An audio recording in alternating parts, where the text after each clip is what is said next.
Vijayanagara channel ವೀಕ್ಷಕರಿಗೆ ನಮಸ್ಕಾರ. ವಿಜಯನಗರ ವಾರ್ತೆಗಳಿಗೆ ಸ್ವಾಗತ. ಮುಖ್ಯಾಂಶಗಳು.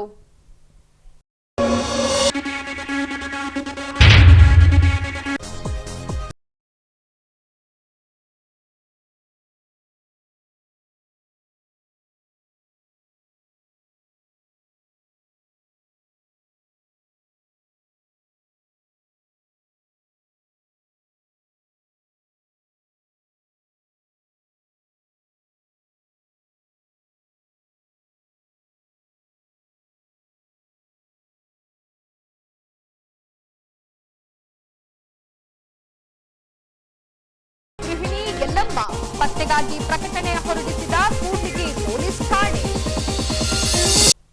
ಈಗ ವಾರ್ತೆಗಳ ವಿವರ. ಹೊಸಪೇಟೆಯ ಭಜರಂಗಿ ಫಿಟ್ನೆಸ್ ತಂಡದಿಂದ ದಿನಾಂಕ 7ರಂದು ವಿಶ್ವ ಪರಿಸರ ದಿನಾಚರಣೆಯ ನಿಮಿತ್ತ ಸಸಿ ನೆಡುವ ಕಾರ್ಯಕ್ರಮ ಹಮ್ಮಿಕೊಳ್ಳಲಾಗಿತ್ತು. ಇನ್ನು ತಂಡದ ಪರಿಸರ ಸ್ನೇಹಿ ಕಾಳಜಿಗೆ ಅರಣ್ಯಾಧಿಕಾರಿಗಳು ಪ್ರಶಂಸೆ ವ್ಯಕ್ತಪಡಿಸಿದ್ದಾರೆ. ಪ್ರಕೃತಿ ಮಾತೆಯ ಗರ್ಭಪಾತ ಮನುಕುಲವೆಲ್ಲ ಅನಾಥ ಎಂಬ ಧ್ಯೇಯದೊಂದಿಗೆ ಹೊಸಪೇಟೆಯ ರಾಷ್ಟ್ರೀಯ ಜಿಮ್ ಕ್ರೀಡಾಪಟು ಮಾರುತಿರವರ ಸಾರಥ್ಯದಲ್ಲಿ ವಿಶ್ವ ಪರಿಸರ ದಿನಾಚರಣೆ ಹಮ್ಮಿಕೊಳ್ಳಲಾಗಿತ್ತು. ಈ ಭಾಗವಾಗಿ ರಾಣಿಪೇಟೆಯಲ್ಲಿ ಬರುವ ವಿವೇಕಾನಂದ ಸರ್ಕಾರಿ ಹಿರಿಯ ಪ್ರಾಥಮಿಕ ಶಾಲೆಯ ಆವರಣದಲ್ಲಿ ಅರಣ್ಯಾಧಿಕಾರಿಗಳ ಸಹಭಾಗಿತ್ವದಲ್ಲಿ ಸಸಿಗಳನ್ನು ನೆಡುವ ಮೂಲಕ ಮಕ್ಕಳಲ್ಲಿ ಪರಿಸರ ಸಂರಕ್ಷಣೆ ಕುರಿತಾಗಿ ಜಾಗೃತಿ ಮೂಡಿಸಿದರು. ಇನ್ನು ಭಜರಂಗಿ ಫಿಟ್ನೆಸ್ ತಂಡದ ಪರಿಸರ ಕಾಳಜಿಗೆ ಅರಣ್ಯಾಧಿಕಾರಿಗಳು ಸೇರಿದಂತೆ ಶಾಲಾ ಮುಖ್ಯ ಗುರುಗಳು ಪ್ರಶಂಸೆ ವ್ಯಕ್ತಪಡಿಸುತ್ತಾ ಪರಿಸರ ಸಂರಕ್ಷಣೆ ಕಾರ್ಯ ಪ್ರತಿಯೊಬ್ಬರ ಜವಾಬ್ದಾರಿಯಾಗಬೇಕಿದೆ ಎಂದು ಸಾರ್ವಜನಿಕರಲ್ಲಿ ಕರೆ ನೀಡುತ್ತಾ ಮಕ್ಕಳಲ್ಲಿ ಪರಿಸರ ಸಂರಕ್ಷಣೆ ಕುರಿತಾಗಿ ಜಾಗೃತಿ ಮೂಡಿಸಿದರು. ಇಂದು ವಿಶೇಷವಾದ ದಿನಾಚರಣೆ, ವಿಶ್ವ ಪರಿಸರ ದಿನಾಚರಣೆ ಅಂತ ನಾವು ಪ್ರಪಂಚದಲ್ಲೆಲ್ಲ ಇವತ್ತು ನಾವು ಗಿಡಮರಗಳನ್ನು ನೆಡುವಂಥ ಕಾರ್ಯಕ್ರಮವನ್ನು ಈ ನಮ್ಮ ಶಾಲೆಯಲ್ಲಿ ಏರ್ಪಡಿಸಿದ್ದಾರೆ ಭಜರಂಗ ಫಿಟ್ನೆಸ್ ಇವರು. ಮತ್ತು ನಾವು ಸಹ ಈ ಗಿಡಮರಗಳನ್ನು ನಾವು ಬೆಳೆಸಬೇಕು ಮತ್ತು ಪ್ರತಿಯೊಬ್ಬ ಮಕ್ಕಳು ತಮ್ಮ ತಮ್ಮ ಮನೆಯ ಮುಂದೆ ಒಂದೊಂದು ಗಿಡಗಳನ್ನು ನೆಡುವಂಥ ಕಾರ್ಯಕ್ರಮದಲ್ಲಿ ಈ ಸಂದರ್ಭದಲ್ಲಿ ತಮಗೆ ತಿಳಿಸುತ್ತೇನೆ. ಮತ್ತು ನಾವು ಪ್ರಕೃತಿಯನ್ನು ಬೆಳೆಸಬೇಕಂದ್ರೆ ನಾವು ಗಿಡಮರಗಳನ್ನು ಬೆಳೆಸಬೇಕು. ಆ ಪ್ರಕೃತಿ ನಮಗೆ ಏನು ಕೊಡ್ತೈತೆ? ನಮಗೆ ಗಾಳಿಯನ್ನು ಕೊಡ್ತೈತೆ. ಗಾಳಿ ಇಲ್ಲ ಅಂತಂದರೆ ನಮಗೆ ಜೀವನ ಮಾಡೋಕ್ಕಾಗಲ್ಲ. ಹಾಗಾಗಿ ನಾವೆಲ್ಲರೂ ಗಿಡಮರಗಳನ್ನು ಬೆಳೆಸಬೇಕು.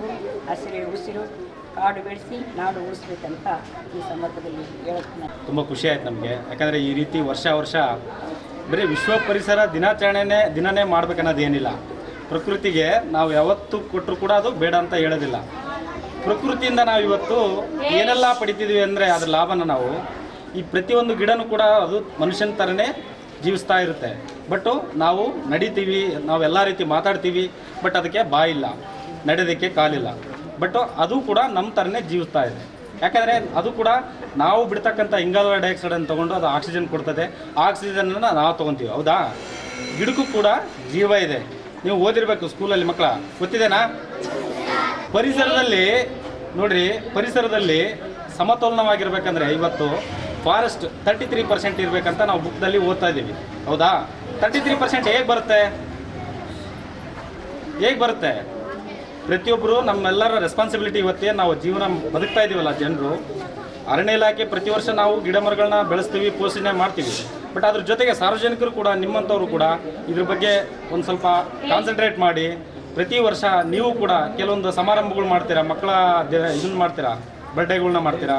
ಒಳ್ಳೆಯ ವಿಶೇಷ ದಿನಗಳಲ್ಲಿ ನೀವು ಕೂಡ ಒಂದೊಂದು ಅಲ್ಲೊಂದು ಇಲ್ಲೊಂದು ಸಸಿಗಳನ್ನ ಹಾಕಿದರೆ ಪ್ರಕೃತಿಗೆ ಎಷ್ಟೋ ಒಂದು ಕಡೆ ಸಹಾಯ ಆಗುತ್ತೆ. ಅಂದರೆ ನೀವೊಂದು ಹಾಕ್ತಕ್ಕಂಥ ಒಂದು ಗಿಡ ದೊಡ್ಡ ಮರ ಆದರೆ ಅದರಿಂದ 1000 ಜನ ನಾವು ಬದುಕ್ಬೋದು ಆ ನೆರಳಲ್ಲಿ. ಸೊ ಅದಕ್ಕೆ ನಾವೇನು ಮಾಡಬೇಕು, ಪ್ರತಿ ವರ್ಷ ನಿಮ್ಮ ಕೈಲಿ ಎಷ್ಟು ಸಾಧ್ಯ ಆಗುತ್ತೋ ಅಷ್ಟನ್ನು ನಿಮ್ಮ ಮನೆ ಮುಂದೆ ಎಲ್ಲಾದರೂ ಖಾಲಿ ಜಾಗದಲ್ಲಿ ಒಂದೇ ಗಿಡ, ಒಬ್ಬೊಬ್ಬರು ಒಂದೊಂದೇ ಗಿಡ ಬೆಳೆಸಿದ್ರು ಕೂಡ ನಾಳೆ ನಾವು 33% ಫಾರೆಸ್ಟ್ ಇದೆಯಲ್ಲ, ಆ 33% ಇಮ್ಮಿಡಿಯೇಟಾಗಿ ನಾವು ರೀಚ್ ಆಗ್ತೀವಿ. 136 ಕೋಟಿಯಲ್ಲಿ ಪ್ರತಿಯೊಬ್ಬರು ಒಂದೊಂದು ಗಿಡ ಹಾಕಿದರೆ 136 ಕೋಟಿ ಸಸಿಗಳು ಬೆಳೀತವೆ.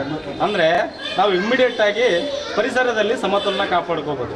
ಒಂದು ವೇಳೆ ಪರಿಸರದಲ್ಲಿ ಸಮತೋಲನ ಕಾಪಾಡ್ಕೊಳಕ್ಕೆ ಆಗಿಲ್ಲ ಅಂದರೆ ಪ್ರಕೃತಿ ಏನು ಮಾಡುತ್ತೆ? ಪ್ರಕೃತಿ ವಿಕೋಪ ಆದಾಗ ಅದು ನಮ್ಮ ಮೇಲೆ ಸಿಟ್ಟು ತೋರಿಸುತ್ತೆ. ಯಾವ ರೀತಿ ತೋರಿಸುತ್ತೆ? ಕೊರೋನಾ ನೋಡಿದ್ರಾ? ಎಲ್ಲರೂ ನೋಡಿದ್ರಿ ತಾನೇ ನೀವು? ಇದೊಂದು ನಮ್ಮ ಪೀಳಿಗೆಗೆ ಎಲ್ಲರಿಗೂ ಒಂದು ನೆನಪಿಟ್ಕೊಳ್ಳೋ ಹಂಗೆ ಪ್ರಕೃತಿ ತೋರಿಸಿರ್ತಕ್ಕಂಥ ಪ್ರಕೃತಿ ವಿಕೋಪ ಇದು. ಕೊರೋನಾದಲ್ಲಿ ಎಷ್ಟೆಲ್ಲ ಪ್ರಾಬ್ಲಮ್ ಆಯ್ತು ನೋಡಿದ್ರಾ? ಎಷ್ಟೊಂದು ಜನ ಸತ್ರು ನೋಡಿದ್ರಾ? ಎಲ್ಲರ ಹತ್ರ ದುಡ್ಡಿತ್ತು, ಆದರೆ ಜೀವ ಉಳಿಸ್ಕೊಳಕ್ಕೆ ಆಗಲಿಲ್ಲ. ಯಾಕೆ? ಆಕ್ಸಿಜನ್ ಬೇಕಿತ್ತು ಅವತ್ತಿನ ದಿನ ಎಲ್ಲರಿಗೂ. ದುಡ್ಡು ಕೊಟ್ಟರೆ ಸಿಗ್ತಾ ಎಲ್ಲರಿಗೂ?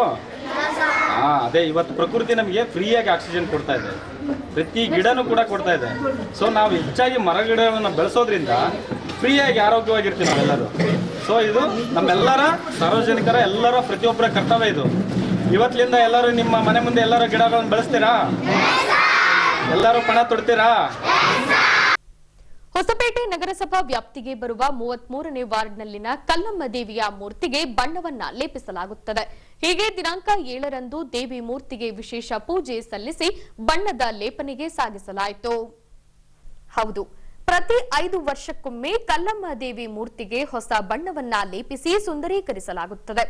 ಈ ಹಿನ್ನೆಲೆಯಲ್ಲಿ ಹರಿಜನ ಕೇರಿಯ ಪೂಜಾರಿಗಳಿಂದ ಗರ್ಭಗುಡಿಯ ಮೂರ್ತಿಗೆ ವಿಶೇಷ ಪೂಜೆ ಸಲ್ಲಿಸಲಾಗಿತ್ತು.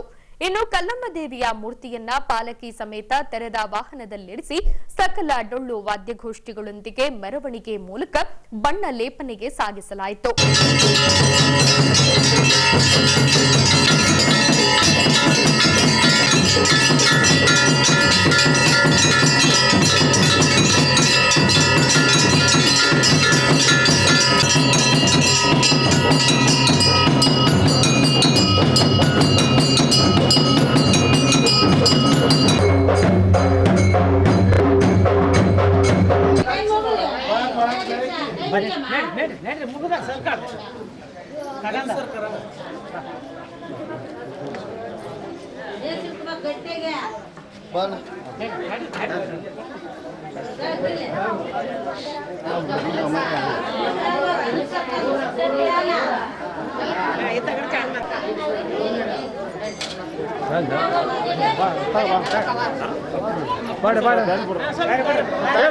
ದಾರಿ ಬಿಟ್ಟು ಬರ್ರಿ.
ಪ್ರತಿ 5 ವರ್ಷಕ್ಕೊಮ್ಮೆ ಕೊಪ್ಪಳ ಜಿಲ್ಲೆ ಕಿನ್ನಾಳಿಗೆ ತೆರಳಿ ಕಲ್ಲಮ್ಮ ದೇವಿಯ ಮೂರ್ತಿಗೆ ಹಾಗೂ ಪಾಲಕಿಗೆ ಬಣ್ಣ ಲೇಪನ ಮಾಡಿಸಿಕೊಂಡು ಬರುವುದು ಇಲ್ಲಿನ ಭಕ್ತರ ವಾಡಿಕೆಯಾಗಿದೆ ಎಂದು ಈ ಭಾಗದ ಭಕ್ತರು ತಿಳಿಸಿದ್ದಾರೆ.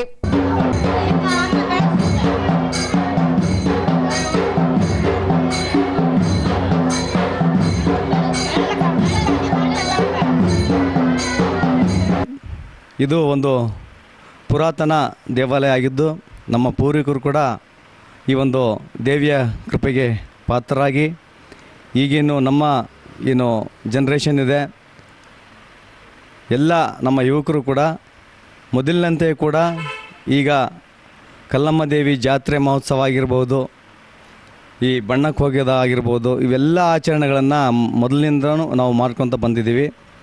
ಅದರಲ್ಲಿ ಹೆಚ್ಚಿನದಾಗಿ ಒಂದು 15 ವರ್ಷದಿಂದ ಈ ಬಣ್ಣಕ್ಕೆ ಹೋಗೋ ಕಾರ್ಯಕ್ರಮ ಹಮ್ಮಿಕೊಂಡು ಬರ್ತಾಯಿದ್ದೀವಿ.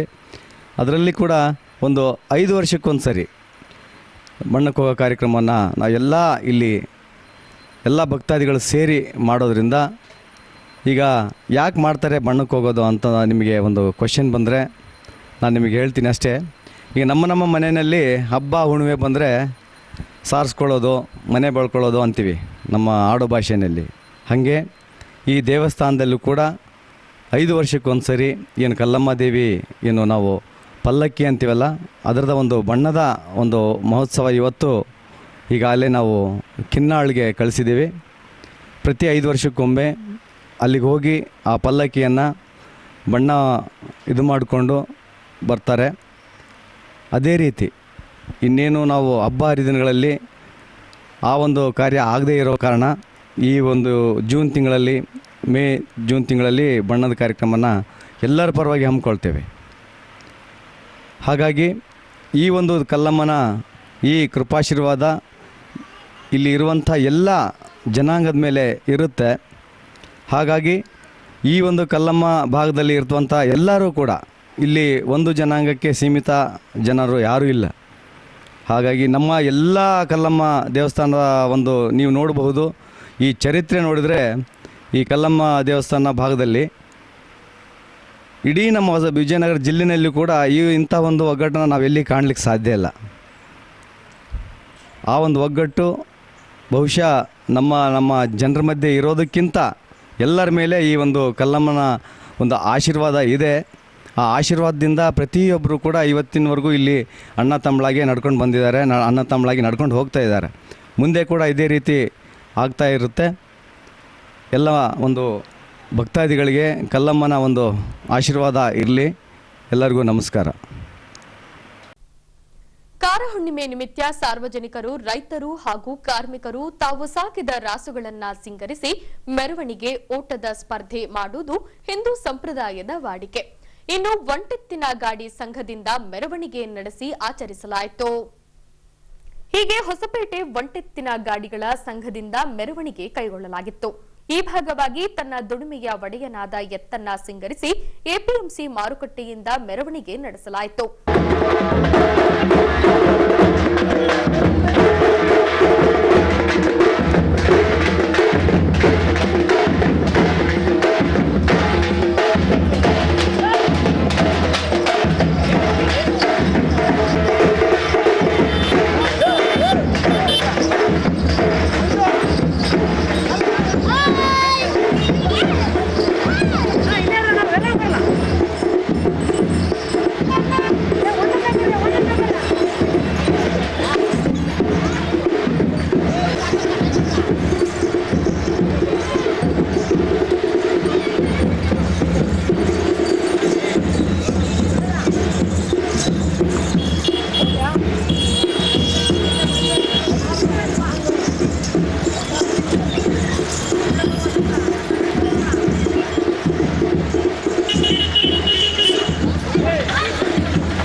ಹೀಗೆ ಎಪಿಎಂಸಿ ಮಾರುಕಟ್ಟೆಯಿಂದ ಹೊರಟ ಮೆರವಣಿಗೆಯು ವಾಲ್ಮೀಕಿ ಸರ್ಕಲ್, ಏಕಲವ್ಯ ಸರ್ಕಲ್ ಸೇರಿದಂತೆ ಕೇರಿಗಳ ದ್ವಾರ, ಮದಕರಿ ನಾಯಕ ವೃತ್ತದ ಮೂಲಕ ಸೋಗೆ ಮಾರುಕಟ್ಟೆಯವರೆಗೆ ಮೆರವಣಿಗೆ ನಡೆಸಿ ಅನ್ನ ಸಂತರ್ಪಣೆ ನಡೆಸುವ ಮೂಲಕ ಒಂಟೆತ್ತಿನ ಬಂಡಿಗಳ ಮೆರವಣಿಗೆ ನಡೆಸುವುದರೊಂದಿಗೆ ಕಾರ ಹುಣ್ಣಿಮೆಯ ಕರಿ ಹರಿಯಲಾಯಿತು.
ನನ್ನ ಹೆಸರು ನಾಗರಾಜ್.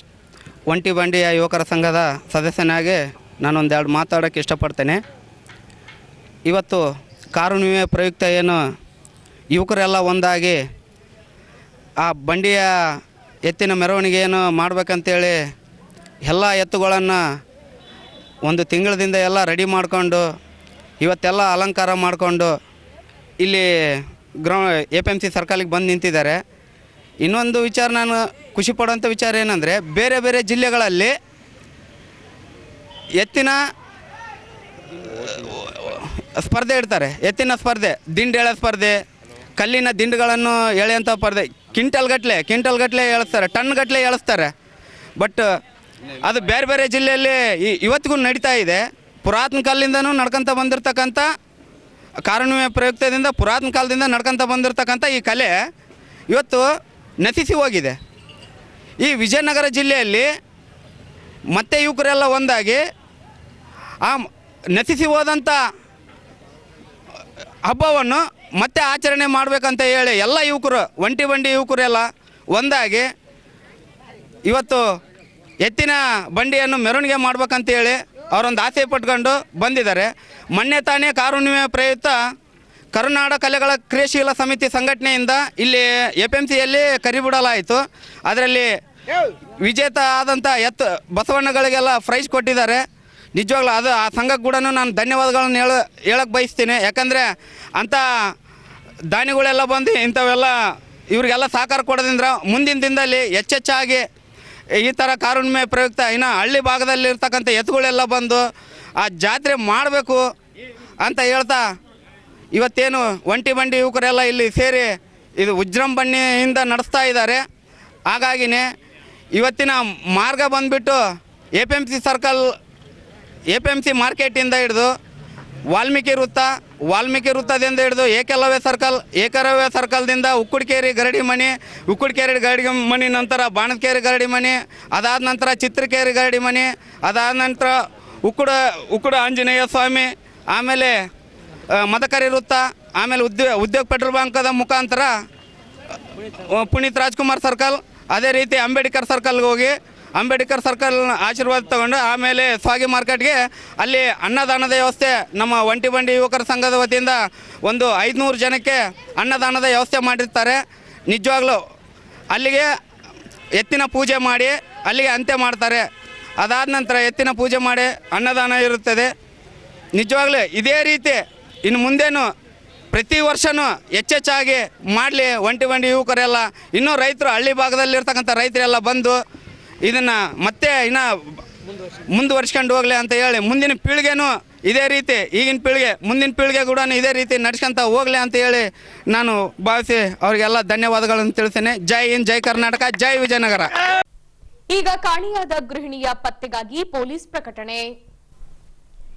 ಈ ಭಾವಚಿತ್ರದಲ್ಲಿರುವ 28 ವರ್ಷದ ಕ್ವಾಟಿ ಯಲ್ಲಮ್ಮ ಎಂಬ ಗೃಹಿಣಿಯು ಜೂನ್ 4ರಿಂದ ಕೂಡ್ಲಿಗಿ ತಾಲೂಕಿನ ಬಂಡ್ರಿ ಗ್ರಾಮದ ತನ್ನ ತವರೂರಿಗೆ ಹೋಗಿ ಬರುವುದಾಗಿ ಹೇಳಿ ಹೋದವರು ಈವರೆಗೂ ಮರಳಿ ಮನೆಗೆ ಬಂದಿರುವುದಿಲ್ಲ. ಕೂಡ್ಲಿಗಿ ತಾಲೂಕಿನ ಈಚಲಬೊಮ್ಮನಹಳ್ಳಿಯಿಂದ ಬಂಡ್ರಿ ಗ್ರಾಮಕ್ಕೆ ತೆರಳುವ ಸಂದರ್ಭದಲ್ಲಿ ತನ್ನ ಮಕ್ಕಳಾದ 8 ವರ್ಷದ ಲಕ್ಷ್ಮಿ ಹಾಗೂ 6 ವರ್ಷದ ಮಹೇಶ್ ಎಂಬ ಇಬ್ಬರು ಮಕ್ಕಳನ್ನ ಕರೆದುಕೊಂಡು ಹೋಗಿರುತ್ತಾಳೆಂದು ಕಾಣೆಯಾದ ಯಲ್ಲಮ್ಮನ ಸಹೋದರ FIRನಲ್ಲಿ ನಮೂದಿಸಿದ್ದಾರೆ. ಹಾಗಾಗಿ ಈ ಭಾವಚಿತ್ರದಲ್ಲಿರುವ ಕ್ವಾಟಿ ಯಲ್ಲಮ್ಮ ಹಾಗೂ ಈ 2 ಮಕ್ಕಳನ್ನ ಯಾರಾದರೂ ಗುರುತಿಸಿದ್ದಲ್ಲಿ ಸಮೀಪದ ಪೊಲೀಸ್ ಠಾಣೆಗೆ ಮಾಹಿತಿ ರವಾನಿಸುವಂತೆ ವಿಜಯನಗರ ಜಿಲ್ಲೆ ಕೂಡ್ಲಿಗಿ ಪೊಲೀಸ್ ಠಾಣೆಯಿಂದ ಸಾರ್ವಜನಿಕ ಪ್ರಕಟಣೆ ಹೊರಡಿಸಲಾಗಿದೆ. ಇದೀಗ ಮತ್ತೊಂದು ಪೊಲೀಸ್ ಪ್ರಕಟಣೆ. ಎಷ್ಟೇ ಹಳೆಯ ಬಂಗಾರವಿರಲಿ, ಪಾಲಿಶ್ ಮಾಡಿದ ಮೇಲೆ ಹೊಸದೇ ರೀತಿಯಲ್ಲಿ ಕಾಣ್ತದೆ ತಾಯಿ ನೋಡಿ.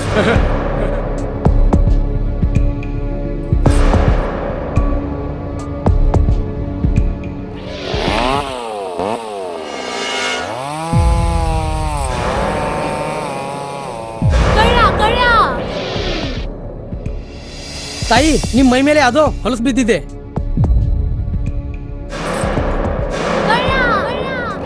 ಇಲ್ಲಿ ತಾಯಿ, ನಾನು ಪೊಲೀಸ್. ಅಲ್ಲಿ ಮುಂದೆ ದಾರಿಲಿ ದೊಡ್ಡ ಗಲಾಟೆ ಆಗಿದೆ. ಮತ್ ನೀವು ಇಷ್ಟೆಲ್ಲ ಒಡವೆ ಹಾಕೊಂಡು ತಿರುಗಾಡ್ತಾ ಇದ್ದೀರಾ. ಈ ಒಡವೆಗಳನ್ನ ಈ ವಸ್ತ್ರದಲ್ಲಿ ಕಟ್ಟಿ ಪರ್ಸ್ನಲ್ಲಿ ಇಡಿ. ಹಾಕಿ ಪರ್ಸ್ನಲ್ಲಿ ಇಡೋಣ. ಅಲ್ಲೇ ಮುಂದ್ಗಡೆ ಆಗಿದೆ. ಇದು ತಗೊಳ್ಳಿ ತಾಯಿ, ನಾನು ಬರ್ತೀನಿ. ಈ ಕಡೆಯಿಂದ ಹೋಗಿ.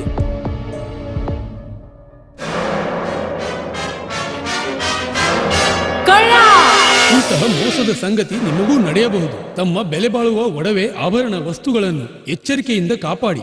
ಯಾವುದೇ ಮಾತುಗಳಿಗೆ ಮರುಳಾಗಬೇಡಿ. ಸಂಶಯಾಸ್ಪದ ರೀತಿಯಲ್ಲಿ ಯಾರಾದರೂ ಕಂಡು ಬಂದರೆ ಸಮೀಪದ ಪೊಲೀಸ್ ಠಾಣೆಯನ್ನು ಸಂಪರ್ಕಿಸಿ. ಈಗ ಕೊನೆಯಲ್ಲಿ ಮತ್ತೊಮ್ಮೆ ವಾರ್ತೆಗಳ ಮುಖ್ಯಾಂಶಗಳು.